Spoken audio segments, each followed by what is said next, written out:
তো তোমার সাথে কেয়া পায়েলের জুটি তো দর্শকরা একটু বেশি বিশ্বাস করে ফেলেছে। হ্যাঁ। চলছে নাকি কিছু? না, এই বলো। যে বলে ফেললাম। ধুর, না বললে ভালো হতো। আমি বলতে চাই না। আমি পায়েলকেও বলে রাখছি যে কিচ্ছু বলবো না এই ব্যাপারে। তো না, বলে ফেললাম যে না।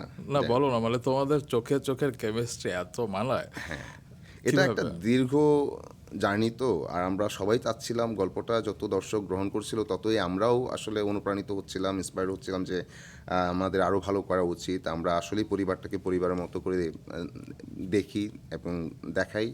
তো সেই চেষ্টাটা সবার ছিল। তো আর পায়েলের সাথে আমার কাজের অভিজ্ঞতা খুবই ভালো। ও খুবই নাইস। অনসেট সে খুবই চমৎকার, ও কাজটা নিয়ে থাকে। আহ, আমি কখনো দেখি নাই পায়েলকে যে সেটে তার কোনো রকম অস্বস্তি হয়। ও খুবই এনজয় করে কাজটা।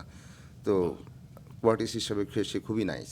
তো আমাদের সবার চেষ্টাটা ছিল, ওর চেষ্টা ছিল, আমার চেষ্টা ছিল। তো আমরা ওইটা আরেকটা ব্যাপারে যে ওই যে আমাদের এই যে আমি বললাম তাকে সে কোয়ার্টিস্ট হিসেবে খুবই নাইস, আমার ধারণা তারও আমাকে নিয়ে এই বক্তব্যই আসবে।